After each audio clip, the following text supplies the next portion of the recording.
everyone. In this video, we're going to convert rectangular coordinates to polar coordinates. And we want our angle to be in degrees for each point. And what we're going to use is the fact that we know that x squared plus y squared equals r squared. And that's going to give us our r. So r is going to be the square root of all that. And we're going to always take the positive on that one. And then we're going to also use the fact that tan of theta equals y divided by x. And that way we can find our angle to convert to r theta. So for the first one, we have x squared plus y squared equals r squared. So in our case, we have negative 2 squared plus 2 squared equals r squared. So this is 4 plus 4 is 8 equals r squared. And if you square root both sides, you get square root of 8. And we want to reduce that to 2 square root of 2 equals r. So that's your r. We also need to know where we're at. So our x is negative and our y is positive. Means we're in quadrant 2. We need to know that for our tan. So we have tan of theta equals y divided by x,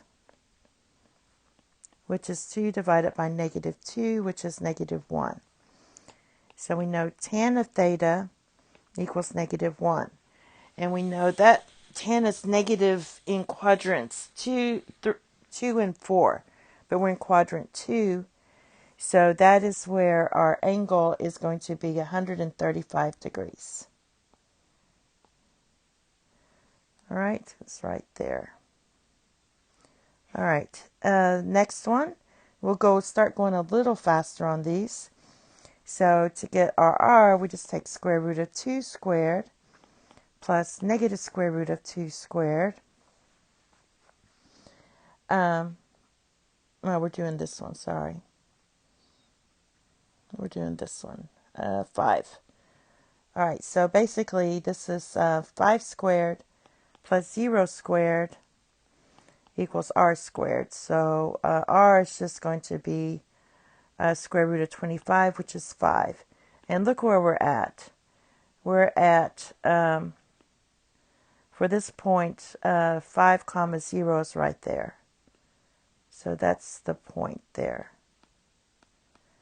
So now that we have r is 5, then we do tan of theta equals y divided by x, which is 0 divided by 5, which is 0.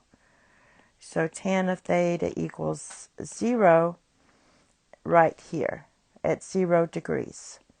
So this is 0 degrees here. And it makes sense when you look at it. All right, the next one, we have square root of 2 squared plus negative square root of 2 squared equals r squared. So this gives you 2 plus 2 equals r squared. So that's 4. Square root of 4 is 2, so 2 equals r. And we're in, let's see what quadrant. X is positive, y is negative. That's in quadrant 4. So, tan of theta equals y divided by x, which is negative 1. So we know our angle is tan, inverse tan of negative 1. All right, so for this one, we're not going to say 315 degrees, because remember when you're doing your inverses and we're in quadrant 4, it's restricted, so you only can go this way. The restriction's from negative pi divided by 2 to pi divided by 2 when you're in quadrant 4. So we have to say this is going to be negative 45 degrees. All right, the next one, We have square root, negative square root of 3 squared plus 1 squared equals r squared. So this is going to be 3 plus 1 equals r squared. Again, r equals 2. You square root both sides. All right, so r is 2. We're in quadrant, x is negative, y is positive. That's in quadrant 2. So we have tan of theta equals 1 divided by negative square root of 3. So basically, that's the same as negative square root of 3 divided by 3. So my angle in quadrant 2 is going to be 150 degrees. So it's 150 degrees. Moving on, we have this one. So negative 4 squared plus negative 4 squared. They're both negatives. That means we're in quadrant 4 for this one. All right, equals r squared. So we get 16 plus 16 equals r squared.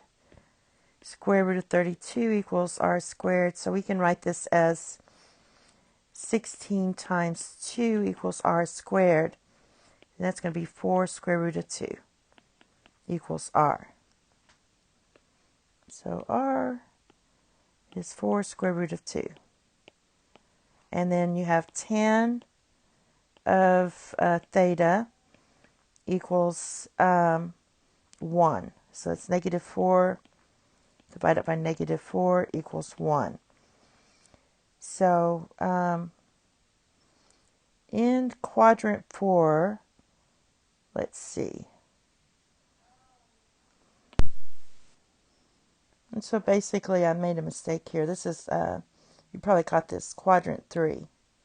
I should have did the little diagram. So this is negative 1, negative 1. So that's quadrant 3. So basically, for tan of theta to be equal to 1, that's at like your 45 degree type. So that's going to be 225 degrees. Okay, the next one, let's make sure we get this one right. X is positive and y is negative. So now we're in quadrant 4. So we have 3 squared plus negative 3 square root of 3 squared equals, let's just put equals r squared. So we get r squared equals 9 plus, it's going to be 9 times 3 is 27. So r squared equals 36. So r is 6. R is 6. And we're in quadrant 4. That means when we do the inverse for tan, we have to go negative. So this is going to be negative 3 square root of 3 divided by 3. This gives you negative square root of 3 because these cancel. So our angle equals inverse tan of negative square root of 3. And that means you only remember on the restrictions for the inverse, in quadrant 4 you can only go down. And that's going to be negative 60 degrees. All right, and 2 more. 0, 6. That's 0, go up to 6 here. So there's where we're at, this point right here. So we know that our r is going to be 6 because 0 squared plus 6 squared equals r squared. 36 equals r squared. So you square root both sides. So r is 6. Now, you're going to get tan of theta equals y over x. And this is undefined. So you can either know where it's undefined, or you could actually do cotan of theta and switch it is 0 divided by 6. You could do it that way. But even just looking at the picture, we know that tan of theta is undefined at pi divided by 2, and I should use degrees, at 90 degrees. So this is just going to be 6 comma 90 degrees. In this case, we could just kind of look at the picture and see where our polar coordinates are. And then can you guess what the next one's going to be? So we have 0 squared plus 0 squared equals r squared. So r is 0. And then you have, so basically we're right here. 0, 0. So tan of theta equals 0 at 0 degrees. And that's it. Thank you. Have a nice day. Bye-bye.